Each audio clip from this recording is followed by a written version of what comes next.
Ladies and gentlemen, in this video, we're going to be looking at the document number 4, and it was about capital raising. You recall from the previous documents or from our previous class that they wanted to they wanted to buy shares or purchase 55% shareholding in Cafe Rapidi. So in that, they wanted to know how they were going to go about financing. The bank and the trust, they gave them an option that they can give them there's rather a potential that they can advance them with a short-term alternative funding should the case requires. However, in document number 6, we'll read something which will show that they are not planning to go with either the amount of money that they will receive from the trustees, investors, or rather from the bank. Now let us see what they are planning to do or what they want us to do based on document number 6. The nice thing about document number 6, it is a very short document. You read and be able to also identify where the trigger is sitting. That is a very nice, short and sweet pre-release document that we're going to be reading at, and then we'll then pass through to my slides and see what I have prepared for you in terms of how the candidate was supposed to prepare themselves as they go and write this paper. So the email was coming from Cheswell. By now you know who Cheswell, and then it was sent to you who happens to be the financial analyst for the company. I am aware that Pumzile has briefed you on the Leopeda's recent acquisition of a 55% holding in Cafe Rapid, and what we will need to finalize the capital raising for this investment. I am hesitant to keep going back to Leopeda's shareholders asking for more money each time we find a new investment opportunity. I know that the current Leopedas shareholders could possibly invest more by subscribing to new shares in Leopedas, but I would like us to explore other funding options. This would entail raising another 50 million in capital to be available to deploy over the next 24 months in the new investment such as Cafe Rapidi.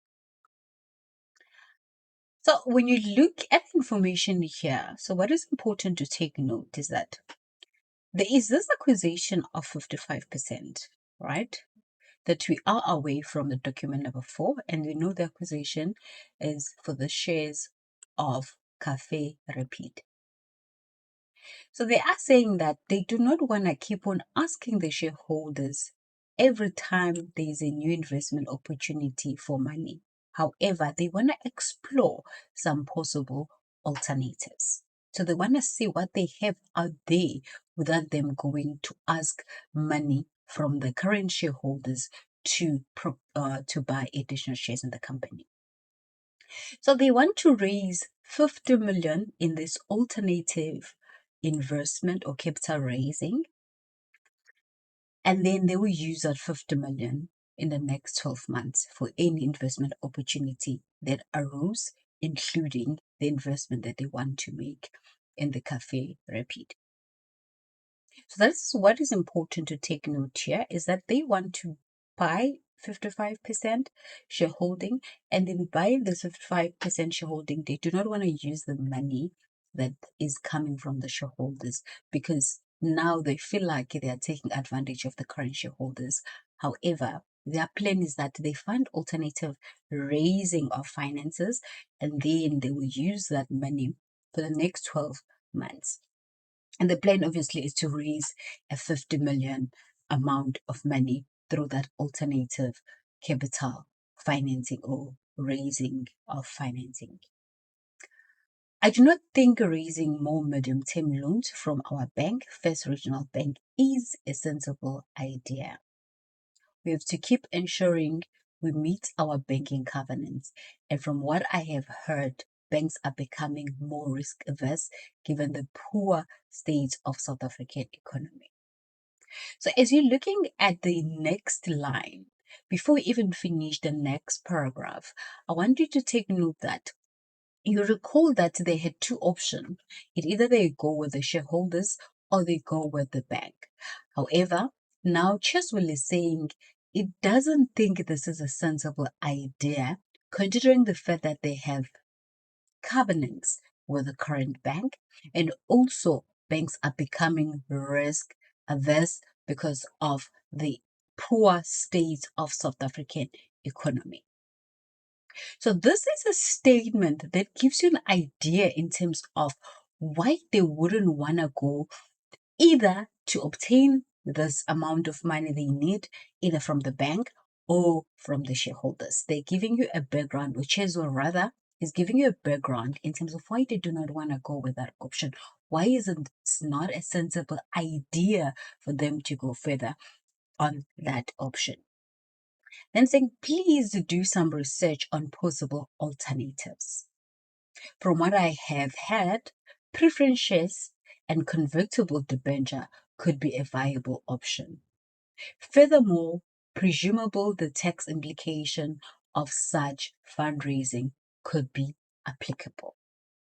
So now, Cheswell is telling you that given the fact that they do not want to go through shareholders finding or rather go to the bank, they are thinking or they've heard of the preference shares as well as convertible debentures.